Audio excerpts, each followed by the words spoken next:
ಭಾರತ ಚಂದ್ರನಲ್ಲಿ ನೀರಿದೆಯಾ ಅಂತ ಶೋಧಿಸ್ತಿರೋ ಕಾಲದಲ್ಲಿ ಕರ್ನಾಟಕದ ಜನ ಕಾಡಲ್ಲಿ ಒಲೆ ಉರ್ಸೋಕೆ ಕಟ್ಟಿಗೆ ಹುಡುಕ್ತಾ ಇದ್ದಾರೆ. ಒಂದು ವಾರದ ಯುದ್ಧವನ್ನ ನಮ್ಮ ವ್ಯವಸ್ಥೆಗೆ ತಡ್ಕೊಳಕ್ ಆಗ್ತಾ ಇಲ್ಲ. ಕಾಳಸಂತೆಕೋರರನ್ನ ಮಟ್ಟ ಹಾಕಕ್ ಆಗ್ತಾ ಇಲ್ಲ. ಕೃತಕ ಅಭಾವ ಸೃಷ್ಟಿಸ್ತಿರೋರನ್ನ ಕಂಡುಹಿಡಿಯಕ್ ಆಗ್ತಾ ಇಲ್ಲ. ಇದು ಯಾವುದೇ ಪಕ್ಷದ ಪರ ಅಥವಾ ವಿರುದ್ಧ ಅಲ್ಲ, ಇದು ನಮ್ಮ ವ್ಯವಸ್ಥೆಯ ಕೈಗನ್ನಡಿ. ಒಬ್ರು ಸಿಲಿಂಡರ್ ಭುಜದ ಮೇಲೆ ಹೊತ್ಕೊಂಡು ಓಡಾಡ್ತಾ ಇದ್ದಾರೆ. ಕೆಲವರು ಸಿಲಿಂಡರ್ ಮೇಲೆ ಕೂತ್ ಕಾಯ್ತಿದ್ದಾರೆ. ಇನ್ನು ಕೆಲವರು ಸಿಲಿಂಡರ್ಗೋಸ್ಕರ ಮೂರ್ಛೆ ಹೋಗ್ತಿದ್ದಾರೆ.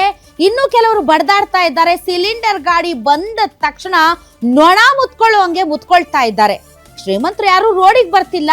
ಆದ್ರೆ ಇದು ಮುಗ್ಧ ಜನರ ತಾಳ್ಮೆಯ ಕಟ್ಟೆ ಒಡಿತಾ ಇದೆ. ಹಸಿದ ಮಕ್ಕಳ ಮುಖ ನೋಡಿದ ಬಡವ ಎಲ್ಲ ಮರೆತು ಬಿಡ್ತಿದ್ದಾನೆ. ರೋಡಲ್ಲಿ ಒಂಥರ ನೋಟ್ ಬ್ಯಾನ್ ಸಂದರ್ಭದ ದೃಶ್ಯಗಳು ಕಂಡು ಬರ್ತಾ ಇವೆ. ವ್ಯತ್ಯಾಸ ಇಷ್ಟೇ, ಆಗ ಹಳೆ ನೋಟನ್ನ ಜೇಬಲ್ಲಿ ಇಟ್ಕೊಂಡು ನಿಂತಿದ್ರು.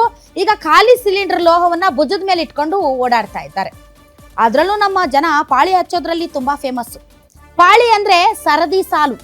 ಸ್ಕೂಲಿಂದ ಹಿಡಿದು ಕಾಲೇಜ್ ವರೆಗೆ, ಆಸ್ಪತ್ರೆಯಿಂದ ಹಿಡಿದು ರೈಲ್ವೆ ಬಸ್ ಸ್ಟೇಷನ್ ವರೆಗೆ ಎಲ್ಲಿ ನೋಡಿದಾರಲ್ಲಿ ಪಾಳಿ ಪಾಳಿ ಪಾಳಿ. ಹೀಗಾಗಿ ನಮ್ಮ ಜನ ಪಾಳಿ ಹಚ್ಚೋದ್ರಲ್ಲಿ ಭಾರಿ ಫೇಮಸ್. ಈಗ ಸಿಲಿಂಡರ್ಗೂ ಕೂಡ ಪಾಳಿ ಹಚ್ತಾ ಇದ್ದಾರೆ.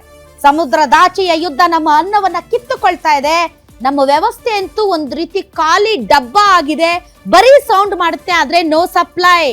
ಒಂದು ವಾರ ಸಪ್ಲೈ ಆಗದೆ ಇರೋದಕ್ಕೆ ಸಿಲಿಂಡರ್ ಮಹಾಭಾರತನೇ ರಾಷ್ಟ್ರದಲ್ಲಿ ಶುರುವಾಗಿದೆ. ಆಗ ನೋಡಿದ್ರೆ ಅಯೋಧ್ಯೆ ರಾಮನಿಗೂ ಕೂಡ ಬೀಗ ಬಿದ್ದಿದೆ. ಇನ್ನು ನಮ್ಮ ಲೋಕಲ್ ದೇವರುಗಳ ಕತೆ ಏನ್ ಹೇಳ್ಬೇಕು. ಈಗಿರುವ ಏಕೈಕ ಪರಿಹಾರ ಯುದ್ಧ ಯಾವಾಗ ನಿಲ್ಲುತ್ತೆ